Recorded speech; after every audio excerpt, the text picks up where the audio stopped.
Vamos fazer isso então, tá ótimo. Um bom dia a todos vocês que estão ao vivo aqui na Rádio e TV Escola da Bíblia. Você que vai assistir a essa programação um pouco mais tarde, espero que você esteja bem. Eu senti muita falta de não poder estar aqui junto com vocês nessas 2 semanas, né? Graças a Deus estou melhor e pronto, animado para continuar o estudo de 1 Pedro. Vamos entrar diretamente no assunto, então. Pegue a sua Bíblia e abra lá em 1 Pedro, capítulo 3. Nós vamos começar no versículo 13 hoje. 1 Pedro, capítulo 3, começando no versículo 13. Vamos relembrar um pouquinho que essa carta é uma carta que vai trazer esperança para os cristãos que estão vivendo naquela região, né? Lembra? Eles são peregrinos, né? São pessoas da dispersão, são irmãos que estão morando fora do seu país e por isso estão sofrendo perseguições. Mais ainda, o Império Romano vai começar a perseguir a igreja agora de uma maneira muito forte. Então, Pedro escreve essa carta de encorajamento, de ânimo, né? Tenham esperança no meio das dificuldades. Uma carta muito atual para você e para mim. Nós também estamos passando um período, né, desde março, quase 9 meses já. Quem poderia esperar isso, né? Quase 8 meses, quer dizer, né? De novembro a março, com essa pandemia, não é? Com esse vírus ainda sendo algo difícil de controlar, né? Um mistério para a ciência, não é?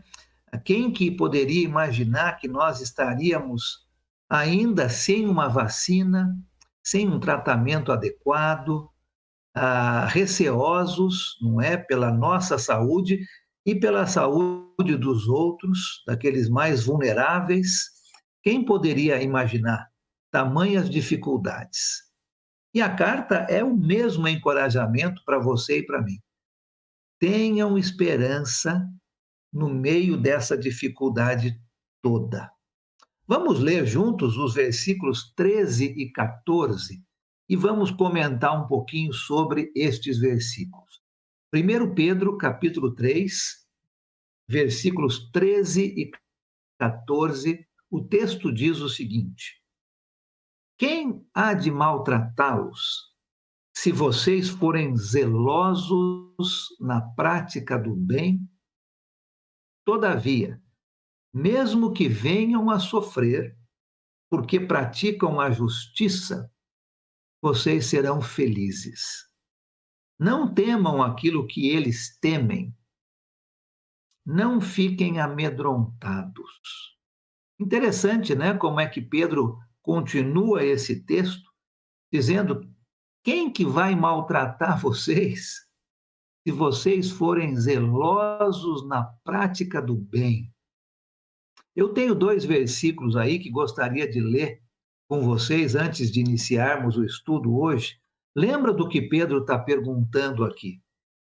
Quem é que pode maltratar você, cristão ou cristã, se você for uma pessoa zelosa na prática do bem? Olha o que o autor de Hebreus diz. Vai comigo lá para Hebreus capítulo 13, versículos 5 e 6. É a mesma ideia, né? Quem é que pode maltratar o Filho de Deus? Olha Hebreus 13, 5 e 6. Conservem-se livres do amor ao dinheiro e contentem-se com o que vocês têm. Olha agora o que o autor de Hebreus diz. Porque Deus mesmo disse: nunca o deixarei, nunca o abandonarei. Podemos, pois, dizer com confiança: o Senhor é o meu ajudador, não temerei. O que me pode fazer os homens? É a mesma pergunta que Pedro está dizendo, né?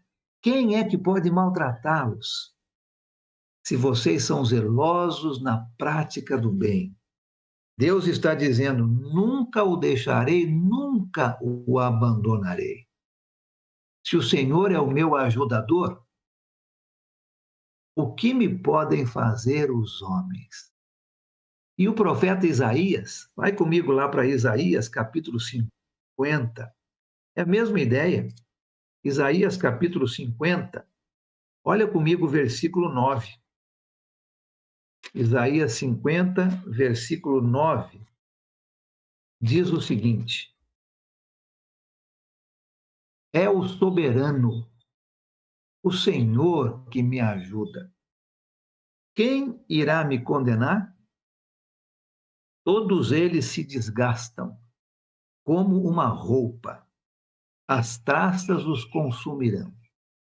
O profeta Isaías dizendo, né? É o Senhor, é o soberano que me ajuda. Quem irá me condenar? O apóstolo Pedro, aqui em 1 Pedro, capítulo 3, versículo 13, está fazendo essa mesma pergunta. Quem pode maltratar vocês, se vocês são zelosos na prática do bem?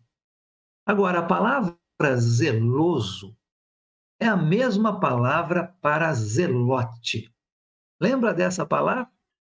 Lembra quem era um zelote? Não é? Um dos 12, um dos apóstolos de Jesus, era um zelote. O zelote era uma pessoa pronta a morrer pela pátria. Era um judeu patriota ao extremo. Ele estava pronto para dar a sua vida pela pátria. Isto era um zelote. E Pedro está dizendo: quem pode maltratar vocês? Se vocês forem zelosos em fazer o bem. O que Pedro está querendo dizer aqui, né? Nós precisamos ser pessoas assim. Pessoas que amam o bem, amam a bondade, com a mesma intensidade que um zelote amava a sua pátria.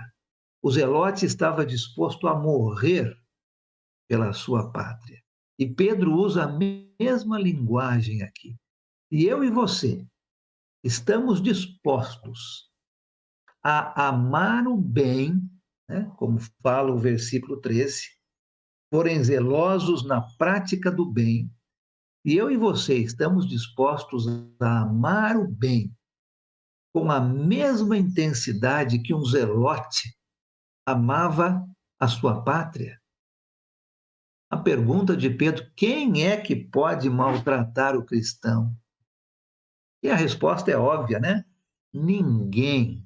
Ninguém. Quando nós amamos o bem com esta intensidade, as coisas ruins perdem o seu poder, perdem o seu valor. É impossível maltratar um cristão que tem Deus como seu ajudador, como seu protetor. Se eu e você amamos o bem e fazemos o bem com esta intensidade, as coisas ruins perdem o seu poder. Se Deus é a coisa mais preciosa que nós temos, nada pode nos roubar do nosso tesouro. No versículo 14, Pedro diz, né? Mesmo que vocês venham a sofrer porque praticam a justiça, vocês são felizes. Olha, nada pode tirar a nossa felicidade, nada pode roubar o nosso tesouro. Se Deus é a coisa mais preciosa que nós temos. Lembre-se disso quando você está passando por dificuldades, não é? Se você é uma pessoa que ama o bem, se você é uma pessoa que pratica o bem, nada pode tirar a sua felicidade. Mesmo que você sofra, mesmo que você esteja em dificuldade. Isso me lembra o apóstolo Paulo, não é? E o seu companheiro Silas, na prisão em Filipos. Lembra disso? Em Atos 16? Eles estavam sofrendo, estavam na prisão, acorrentados. Mas o que eles estavam fazendo? Cantando hinos de adoração a Deus, louvando a Deus. Se você é uma pessoa que ama o bem, que pratica a justiça como um zelote, né? Com essa intensidade, nada pode tirar de você o seu tesouro, esta felicidade. Que passagem bonita, não é mesmo? Olha, eu leio 1 Pedro e eu fico encorajado, eu fico animado de saber que Deus está do meu lado, que se Deus é por mim, quem será contra mim, não é? Aquela passagem maravilhosa também em Romanos capítulo 8. Se Deus é por nós, quem é contra nós? É a mesma ideia. Se eu e você amamos o bem e praticamos o bem com intensidade, nada pode nos tirar esta felicidade. Eu espero que você seja animada, animado ao ler esta passagem hoje de manhã. É um grande conforto, não é? O apóstolo Pedro está nos ensinando, a palavra de Deus é viva, mesmo sendo escrita há quase 2000 anos atrás. É escrita para nós hoje. Parece que Pedro está pensando na nossa situação quando ele escreve isso. Vamos continuar o texto. Olha os versículos 15 e 16. 1 Pedro 3, 15 e 16. Antes, santifiquem Cristo como Senhor em seu coração. Estejam sempre prontos, preparados para responder a qualquer pessoa que lhes pedir a razão da esperança que há em vós. Contudo, façam isso com mansidão e respeito, conservando a boa consciência, de forma que os que falam maldosamente contra o bom procedimento de vocês, porque estão em Cristo, fiquem envergonhados das suas calúnias. Esta é uma das passagens muito importantes aqui em 1 Pedro. Com certeza você já ouviu em sermões, em aulas, em estudos bíblicos, esta passagem, principalmente quando fala no versículo 15, né?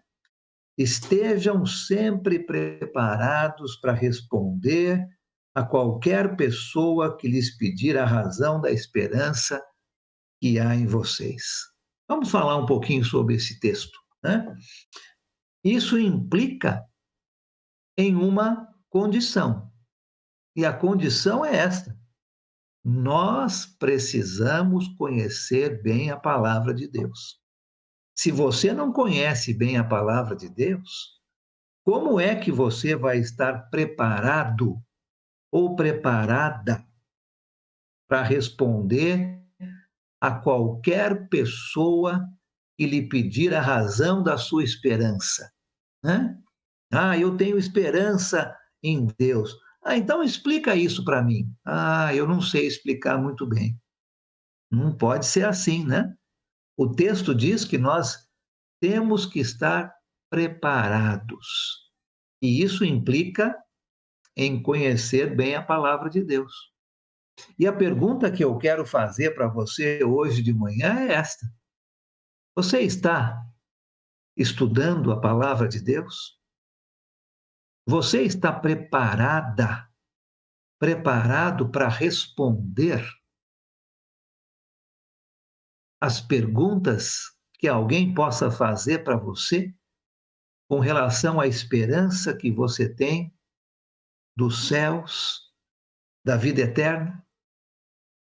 Tem que conhecer bem a palavra de Deus. Eu quero encorajar você hoje de manhã, a estudar, a ler, a conhecer bem a palavra de Deus. E aí você vai poder, com certeza, dizer sim, eu posso responder a qualquer pessoa que me pergunte sobre a minha esperança.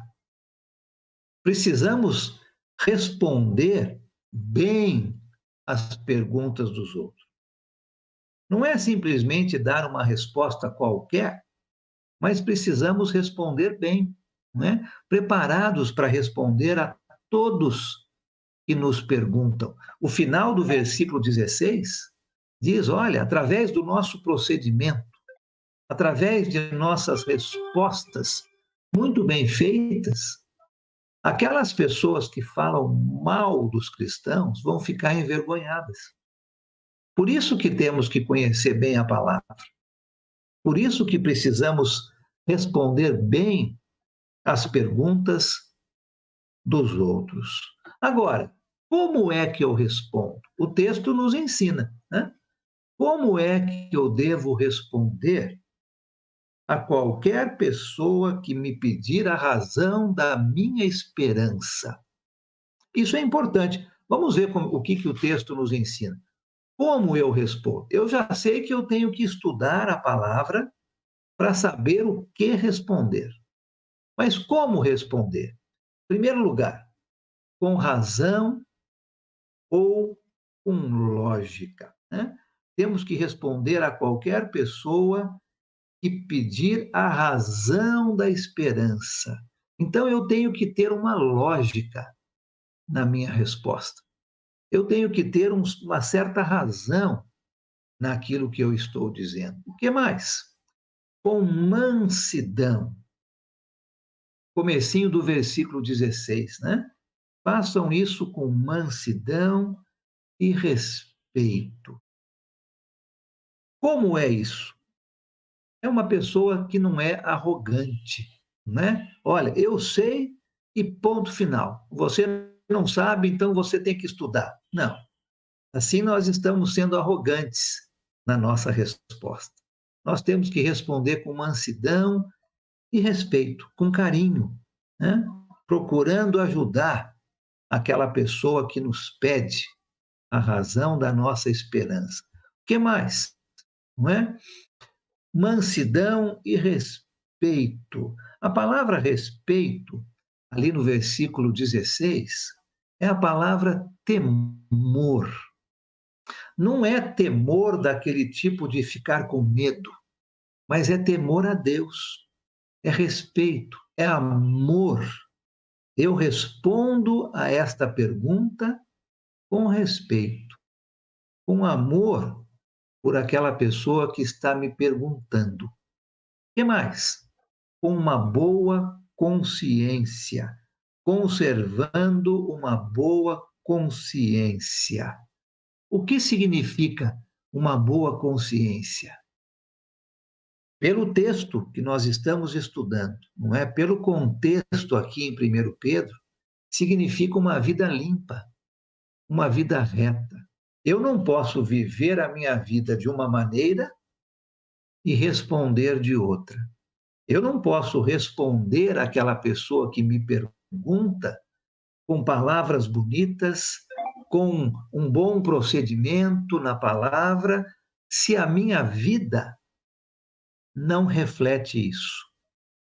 Uma boa consciência é ter uma vida limpa, uma vida reta.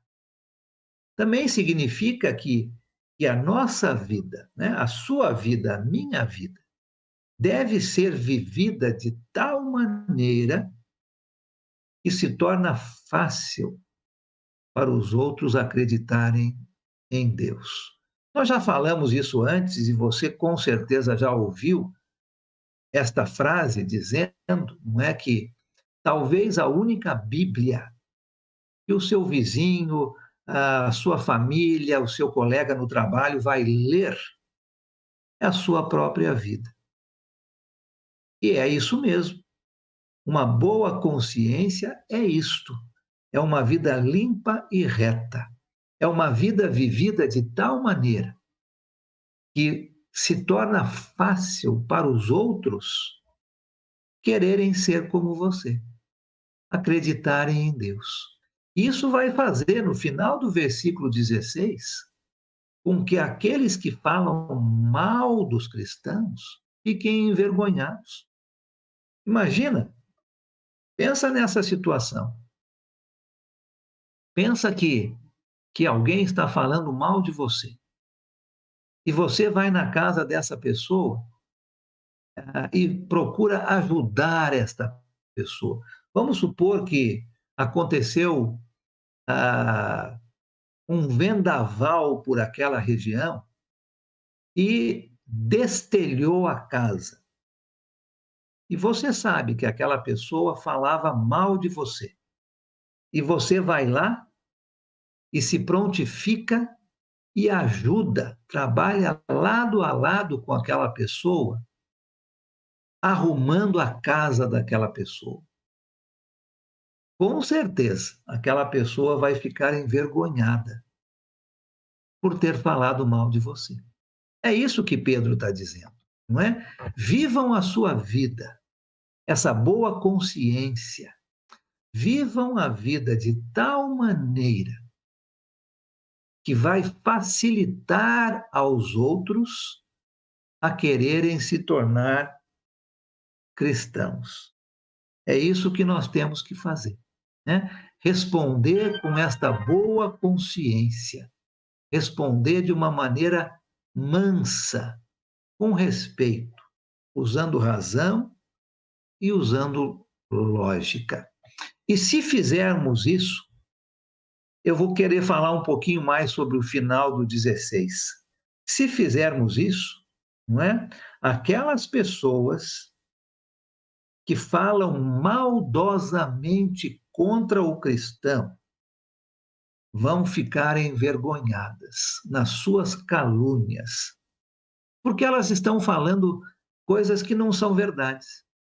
E o seu procedimento, a sua maneira de viver, a maneira como você vai responder às perguntas destas pessoas, vai fazer com que elas fiquem envergonhadas e queiram mudar suas atitudes. O alvo final é que essas pessoas comecem a acreditar em Deus, não é? Pelo seu bom exemplo, pela sua maneira de ser. Vamos viver nossas vidas de acordo com aquilo que pregamos, não é? Lembra, Jesus muitas vezes disse que os fariseus, os mestres da lei, eram hipócritas, porque eles falavam coisas boas, mas viviam suas vidas de outras maneiras. Pedro está dizendo aqui, olha, vivam suas vidas da mesma maneira que vocês falam. Não é? É a mesma coisa. Falar e viver deve ser igual. E se agirmos assim, aqueles que falam mal dos cristãos vão ficar envergonhados. Versículos 17 e 18. Olha comigo esse texto aqui. 1 Pedro 3, 17 e 18. É melhor sofrer por fazer o bem, se for da vontade de Deus, do que por fazer o mal. Pois também Cristo sofreu pelos pecados uma vez por todas, o justo pelos injustos, para nos conduzir a Deus. Ele foi morto no corpo, mas vivificado pelo Espírito. É melhor sofrer por fazer o bem do que por fazer o mal, né?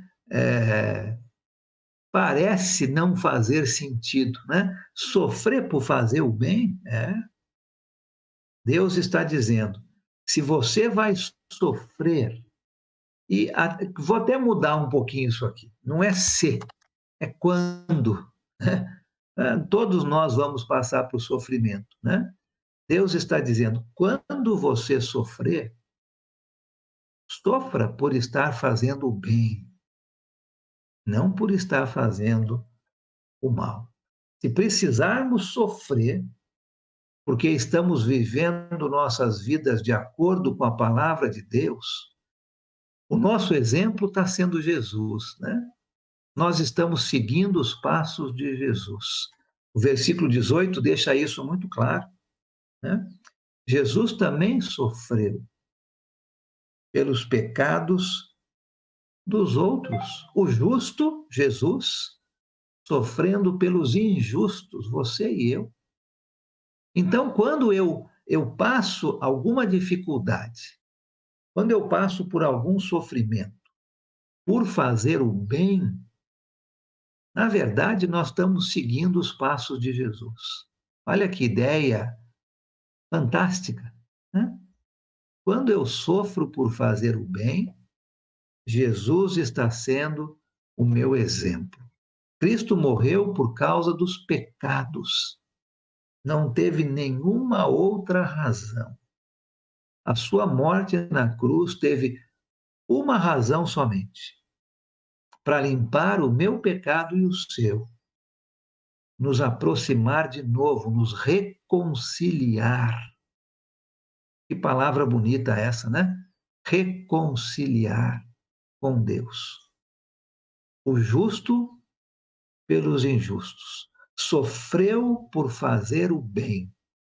E quando você e eu sofremos por fazer o bem, nós estamos seguindo os passos de Jesus. Cristo sofreu, Cristo morreu para nos reconciliar a Deus, para nos levar a Deus mais uma vez. No início, era essa a relação de Adão e Eva com Deus, não é? Mas através do pecado, este relacionamento foi quebrado. E agora, através de Jesus, fomos reconciliados a Deus. Então, quando eu e você sofremos, por fazer o bem, né? Lembra bem, não é por fazer o mal, não. Por fazer o bem, nós estamos seguindo os passos de Cristo. No capítulo 4, ele vai falar um pouco mais sobre essa ideia de sofrer por fazer o bem, né? Se sofremos por fazer o mal, nós estamos realmente levando uma coisa para nós que merecemos. Quando eu faço uma coisa errada e sofro por isso, eu estou merecendo. Mas quando eu sofro por fazer o bem, eu não estou merecendo isso, mas eu estou seguindo os passos de Cristo. Então, Pedro nos ensina aqui: se vamos sofrer e quando sofrer, vamos sofrer por fazer o bem, porque assim nós estamos seguindo os passos de Jesus. Chegamos aqui no versículo 19 e no versículo 20. Acredito eu que os versículos 19 e o 20 e o versículo 6 do capítulo 4, vamos chegar aí talvez na semana que vem, são versículos difíceis de serem entendidos, né? Difíceis mesmo. Eu gostaria de dar hoje aqui nesse estudo 3 explicações mais comuns sobre o versículo 19. Deixa eu ler o finzinho do 18. Ele foi morto no corpo, mas vivificado pelo Espírito, no qual também foi e pregou aos espíritos em prisão. Este versículo é um versículo que tem causado muito debate. Eu não vou hoje dizer e nem vou falar que esta é a resposta certa, de jeito nenhum, né? Todos nós estamos aprendendo e todos nós precisamos estudar mais. Hoje eu quero deixar com você três ideias, digamos, as três ideias mais comuns do que esse texto quer dizer, no qual também foi e pregou aos espíritos em prisão, que há muito tempo desobedeceram, quando Deus esperava pacientemente nos dias de Noé. O que significa isso? Foi e pregou aos espíritos em prisão. O que significa isso? Três ideias. Tá? Eu vou dar essas ideias, não vou dizer aqui, essa está certa, essa está errada. Eu vou dar essas três ideias e você vai pensar, né? Você vai estudar, como nós vimos aqui no versículo 15, né? Para que você possa estar pronta ou pronto para responder a qualquer pergunta. Eu vou dar as três ideias mais comuns sobre o que significa, no qual foi e pregou aos espíritos em prisão. A primeira ideia é esta. Lembra o final do versículo 18? Ele foi morto no corpo, mas vivificado pelo Espírito, no qual também foi e pregou aos espíritos em prisão. Então, a primeira ideia é esta: Cristo, em espírito, pregou aos desobedientes na época de Noé. Não foi depois deles serem mortos, mas sim na época em que viviam, durante o tempo de Noé. Então, Cristo, em espírito, né, através da pregação de Noé, estava pregando aqueles desobedientes durante a época de Noé. Então, esses espíritos em prisão, de acordo com essa primeira ideia, não seriam pessoas que já morreram, mas sim aquelas pessoas que estavam vivas durante a época de Noé, e Cristo, em espírito, através da pregação de Noé, estava pregando para estas pessoas. Esta é a primeira ideia, tá? Muito comum com relação a este versículo. A segunda ideia, que também é muito comum, é que Cristo realmente pregou aos espíritos em prisão. Tá? Realmente, aquelas pessoas que já haviam morrido e que estavam em algum lugar, depois da sua morte, presas. Tá? Então, a ideia é que Cristo pregou aos espíritos em prisão, mas não para todos. Somente para aqueles que desobedeceram na época de Noé.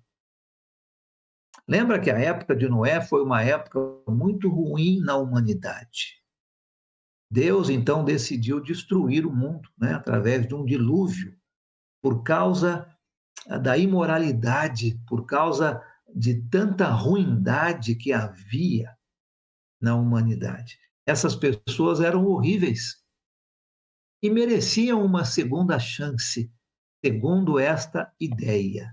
Então, a ideia é que Cristo realmente foi, depois da sua morte, ele foi e pregou aos espíritos em prisão, mas não para todos, somente para aqueles que desobedeceram na época de Noé. Então, Cristo pregou para aqueles desobedientes, não é? Para aquelas pessoas ruins, mas não pregou salvação. Pregou sim o juízo final, pregou a condenação deles. Né? Jesus foi até eles e disse: Olha, eu venci a morte, e porque vocês desobedeceram, vocês não têm chance, vocês vão ser condenados ao inferno, à eternidade sem Deus. Não é?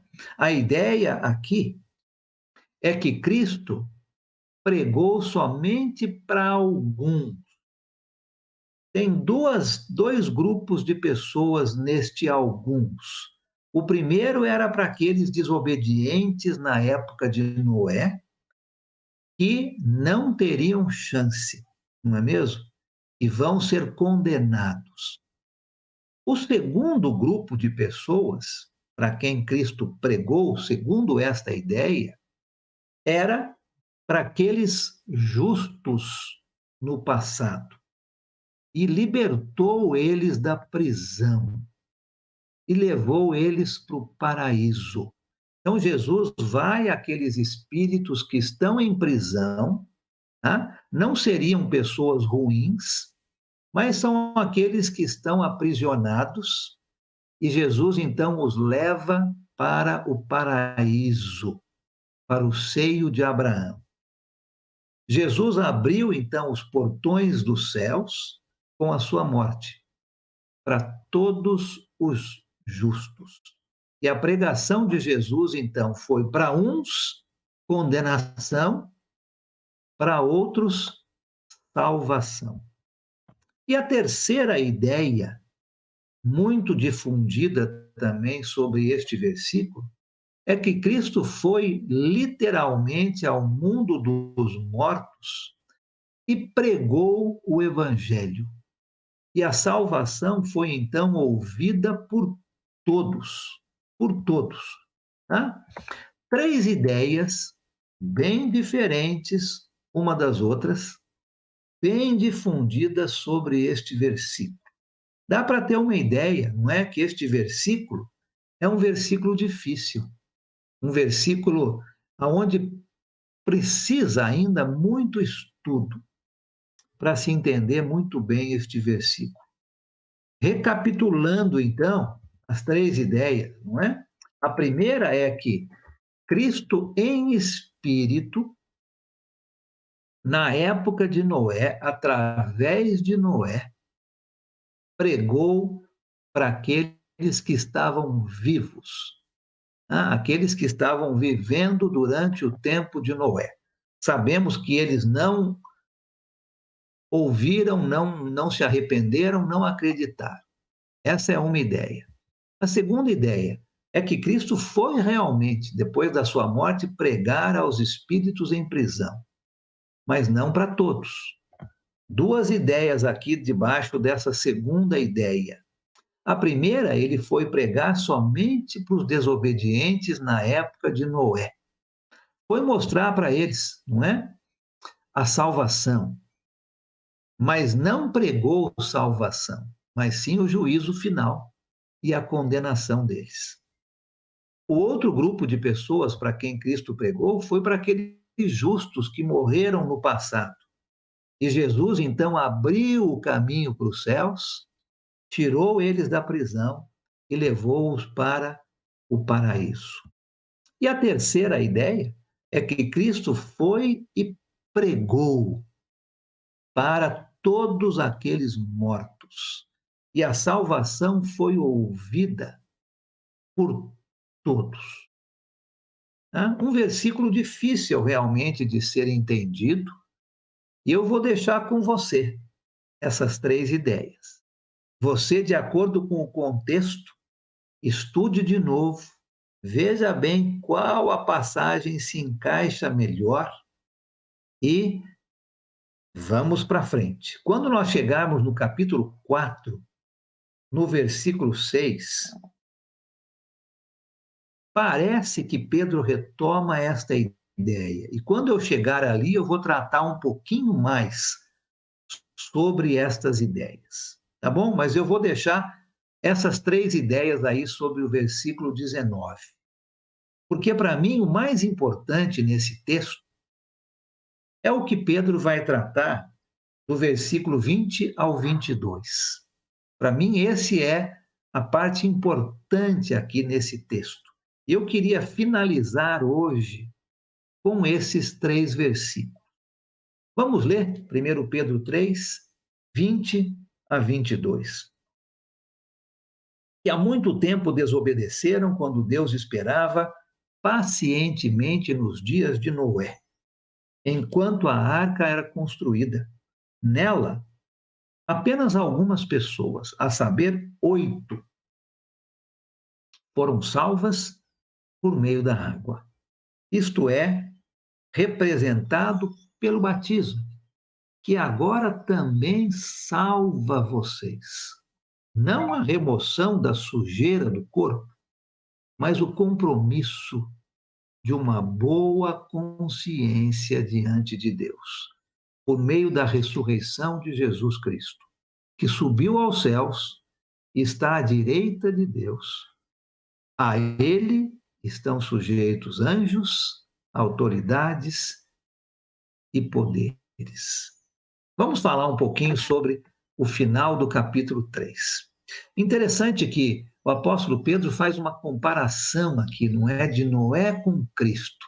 E já vimos que uma das ideias sobre o versículo 19 é que Cristo, em espírito, através de Noé, pregou para aquela população horrível, os desobedientes que viviam na época de Noé.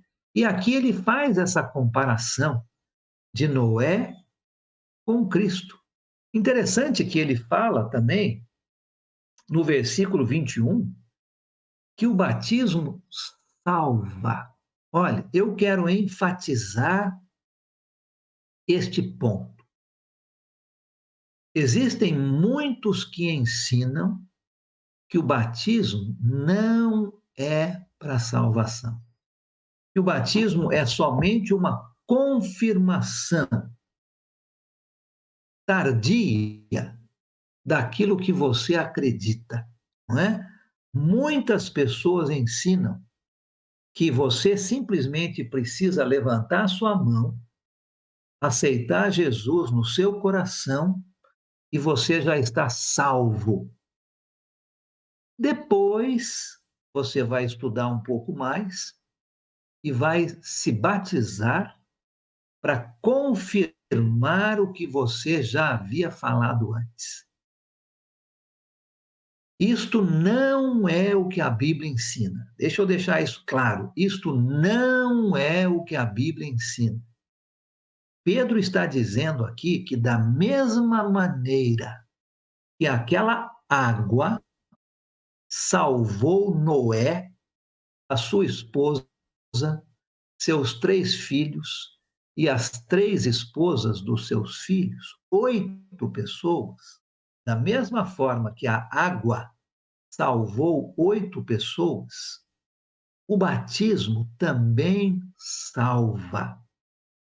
E não é simplesmente a remoção da sujeira do corpo, não é? O batismo não é um banho onde você entra na água e vai tirar a sujeira do corpo. Não. O batismo é, segundo Pedro, o compromisso de uma boa consciência diante de Deus. Nós já falamos de uma boa consciência, né? É viver aquilo que você fala. É viver de uma maneira que vai envergonhar aqueles que falam mal de você, porque você está vivendo uma vida justa. No comecinho do texto de hoje, no versículo 13, nós temos que ser zelosos pela prática do bem, né? Isso que é. Quando você é batizada, é batizado, você então vai mudar a sua vida. Você vai ter, então, um compromisso de uma boa consciência diante de Deus. O batismo salva, sim. É claro aqui, em 1 Pedro, capítulo 3, versículo 22. No final do versículo 21, quer dizer, no final do versículo 20, Pedro diz que 8 pessoas foram salvas por meio da água. E no 21, e isso é representado pelo batismo, que também salva vocês. Quando alguém falar para você que o batismo não salva, Se lembre de 1 Pedro capítulo 3, versículo 21. Abra sua Bíblia lá e com razão e lógica, com mansidão, com respeito, com uma boa consciência, explique esta passagem para aquela pessoa que está dizendo para você que o batismo não salva. O batismo salva sim, né? O batismo salva sim. Existem várias passagens e você sabe elas de cor. Eu vou ler uma aqui. Abre comigo lá no Evangelho de Marcos. Finalzinho do Evangelho de Marcos, antes de Jesus subir ao céu, depois da sua ressurreição, ele fala essas palavras para os seus discípulos. Olha comigo, Marcos, capítulo 16, versículos 15 e 16. Marcos 16, 15 e 16. Diz o seguinte: vão pelo mundo, Jesus dizendo essas palavras, vão pelo mundo e preguem o evangelho a todas as pessoas. Quem crer, né, quem acreditar no evangelho e for batizado, será salvo. Quem não crer, será condenado. Lógico que o batismo salva. Quem acreditar no evangelho e for batizado, não é simplesmente acreditar. Aqueles que dizem, levanta a mão e acredita que Jesus é o seu Salvador e aceita ele no seu coração. Essas pessoas dizem que você já está salvo. O que Jesus está dizendo? Tem que crer e ser batizado. Você vai acreditar em Jesus ou nos homens? Eu quero acreditar em Jesus. Então, o batismo salva, sim. Outra passagem que você conhece de cor, mas eu quero ler com você. Atos capítulo 2, versículo 38. Vamos abrir nossas Bíblias lá? Em Atos capítulo 2, no versículo 38. Você conhece bem este contexto. Era o dia de Pentecoste, um domingo. Sempre o dia de Pentecoste era um domingo. A cidade de Jerusalém estava cheia de turistas, não é? Eram judeus que moravam em outros locais e que eram obrigados pela lei de Moisés a irem para Jerusalém celebrar a festa de Pentecostes. Neste dia, Deus capacitou os seus apóstolos a pregarem uma pregação poderosa em línguas diferentes, aonde todos aqueles que estavam em Jerusalém ouviam a pregação na sua própria língua materna. E a pregação era uma pregação muito dura e muito forte. E no final da pregação, olha o versículo 36 do capítulo 2 de Atos. No final da pregação, o apóstolo Pedro faz a seguinte pergunta, faz a seguinte afirmação, versículo 36. Portanto, que todo Israel fique certo disso. Este Jesus, a quem vocês crucificaram, Deus o fez Senhor e Cristo. Que pregação poderosa, que pregação com confiança, que pregação com alegria. Olha, vocês mataram o Filho de Deus.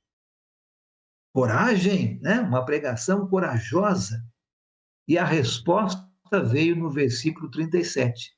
Os judeus, ouvindo isto, ficaram com o seu coração pesado, aflito, e perguntaram a Pedro e aos outros apóstolos: Irmãos, o que faremos?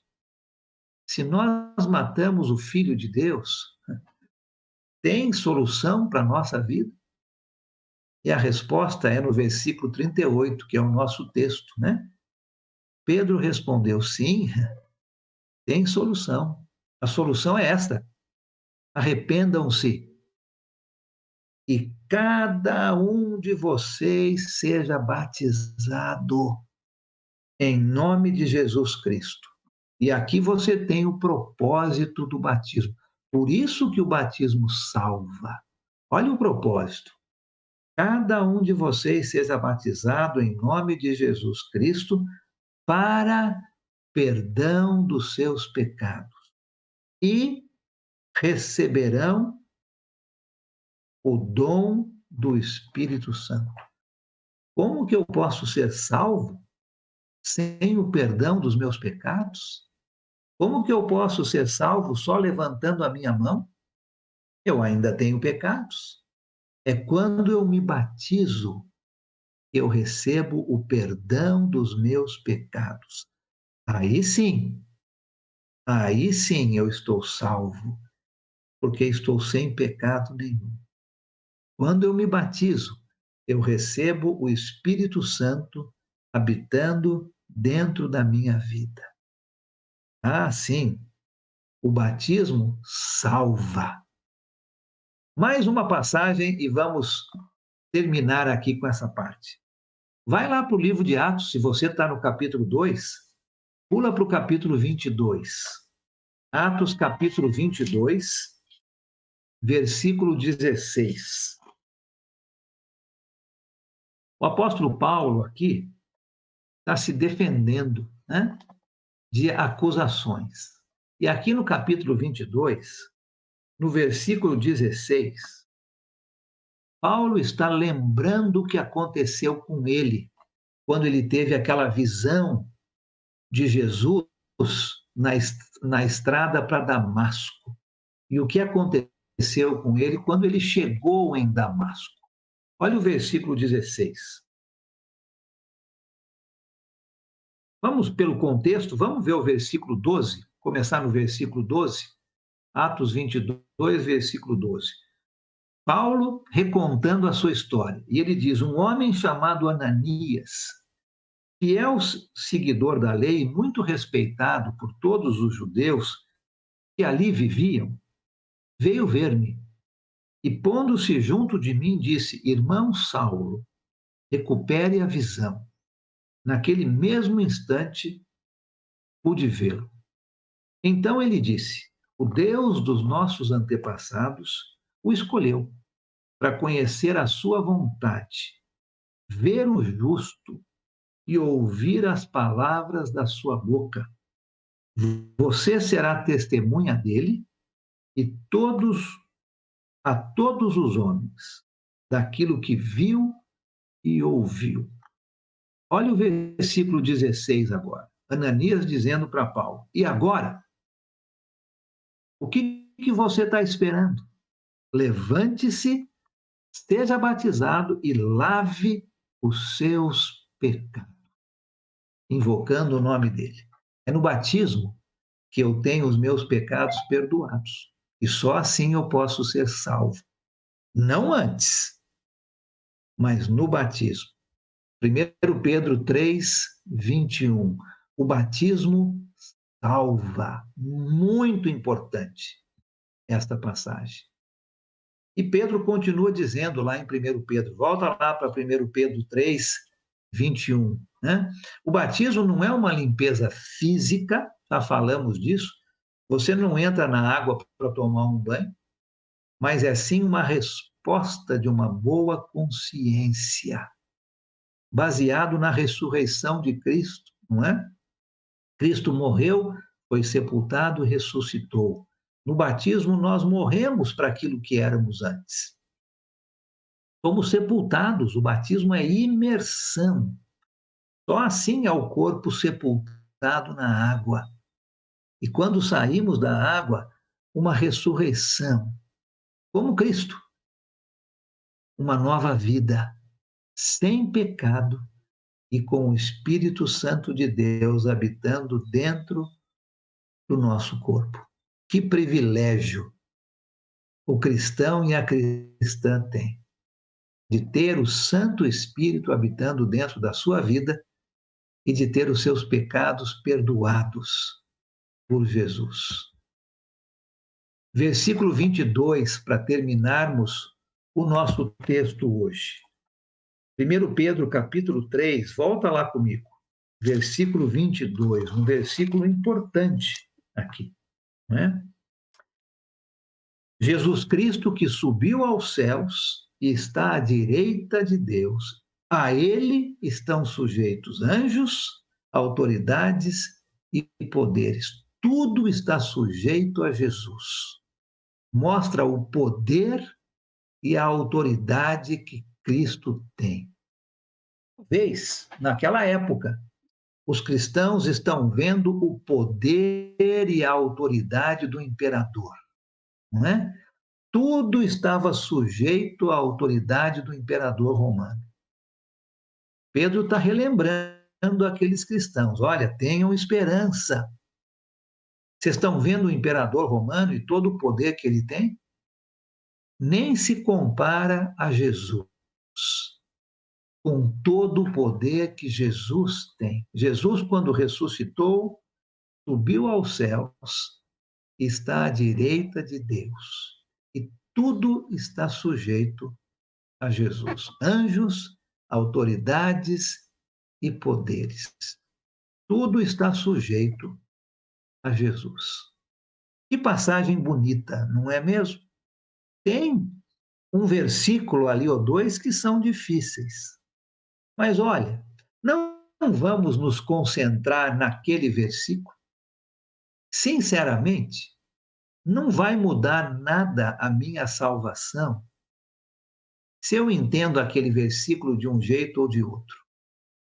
Mas vai mudar muito a minha salvação se eu não sou batizado, se eu não estou obedecendo o Evangelho, se eu não desci as águas e fui batizada ou batizado por imersão, entendendo que a minha vida vai morrer, eu não quero mais meus pecados.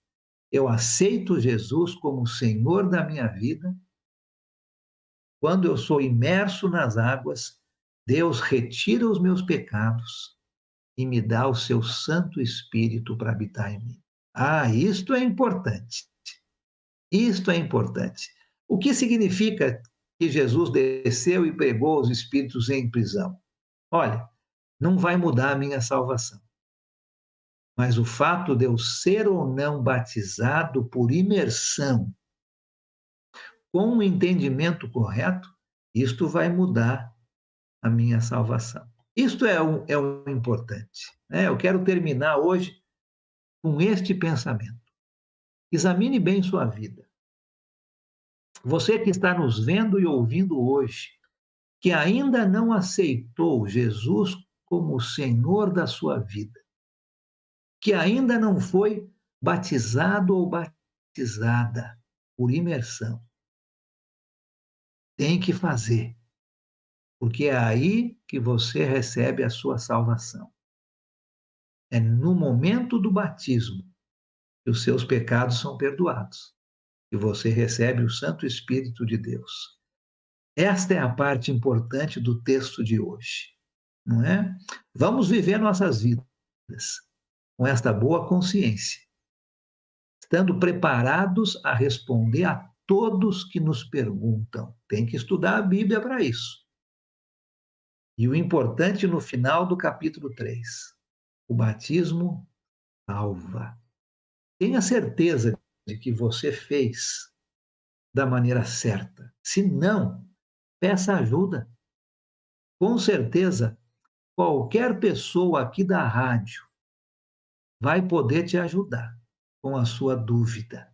Se você tem dúvida sobre o seu batismo, ou se você não foi batizado, peça ajuda. Peça ajuda. Mande um recado agora mesmo para a Rádio e TV Escola da Bíblia.